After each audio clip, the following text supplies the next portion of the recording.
I'm going to be bleeding my brakes now.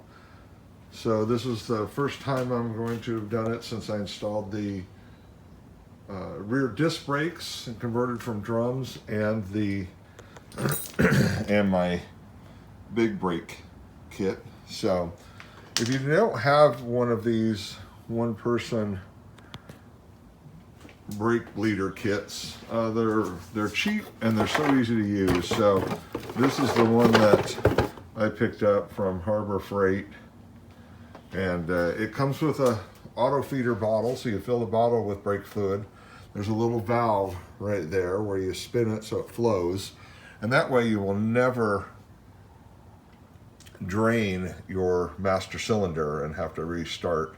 So it's a nice thing, and it just keeps it full as you suck out the fluid. This one though is designed to use for compressor, and I have my compressor right over there. So then I come over to the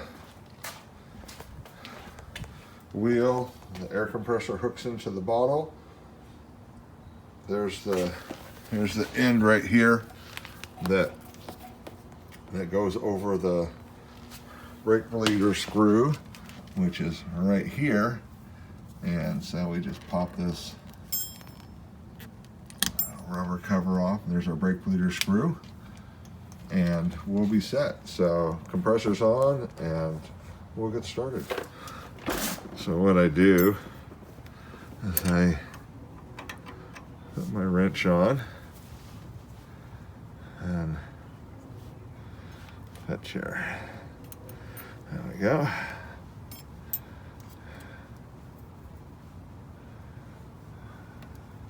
Oh, that just came off. So, okay, and then what you can do, and so I already have the compressor turned on and set. So I'm going to loosen that, and then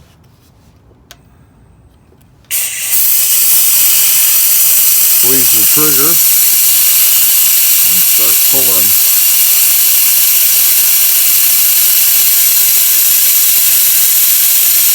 There's the start. There's some fluid right there.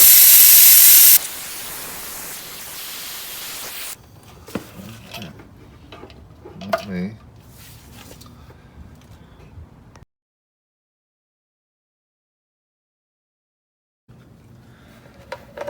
So I'm all set up here. I did the right rear first, then the left rear. You always work farthest to closest to the master cylinder. Now I'm on the right front, and we have two bleed ports because it's a 4-piston caliper. So following the same rule here, and you start from the farthest to the closest. So we'll do the outer first, then do the inner, and go from there. So let me pop that on, but let me get my wrench on, then let's get that popped on. Okay.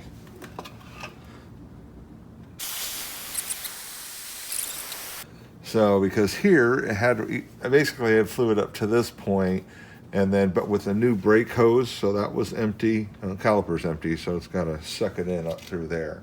So and we are motoring along. So now that we did the outer, we'll move to the inner one. Same process here.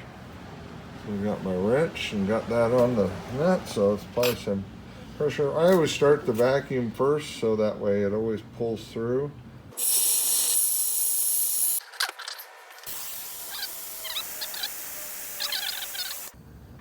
So that looks good. Okay.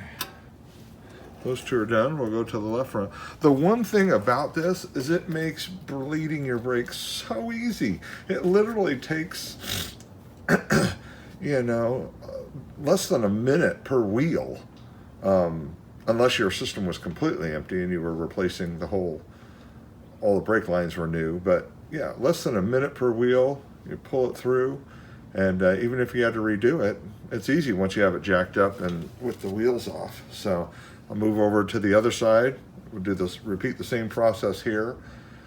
And while I've got it up in the air, I'm also going to bleed the slave cylinder for the clutch. Now on these newer cars, a lot of them, and this one included, the clutch uses the same fluid reservoir as the brake master cylinder. So I'll pull fluid through there and make sure that it's all clean fluid. So here is the, right down here, there we go. There's our bleed screw, or bleed valve for the clutch.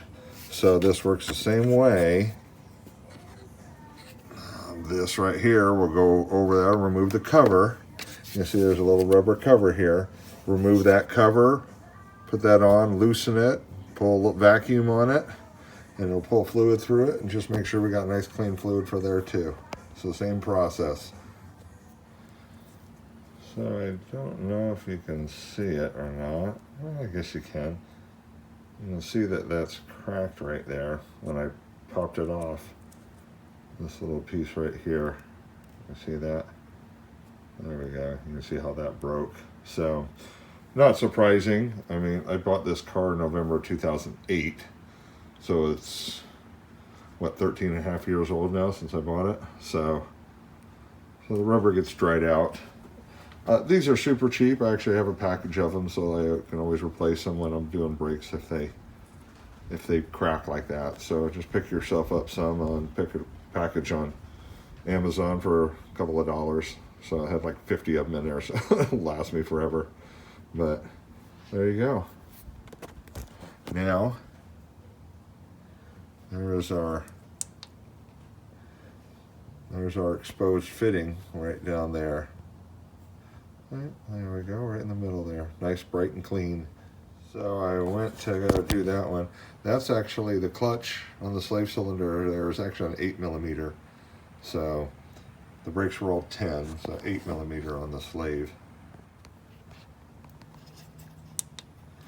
So I don't have enough hands to show you, but now I'm all set up for it. So I've got the wrench on to loosen it, and I've got my hose connected to it. So now I pull the trigger and loosen it and pull the brake fluid through it, and we'll be done. It'll take me but a few seconds. Just bled the brakes, did the back right rear first, then the left rear, and I moved up to the right front. It's got two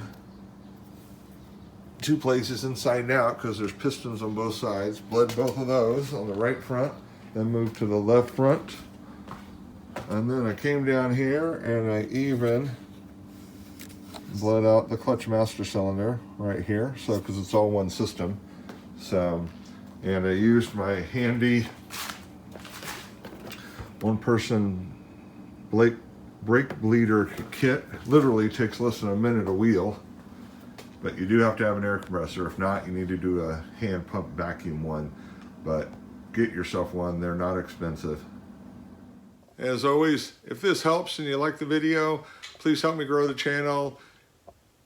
Hit that like button and subscribe. Sure appreciate it.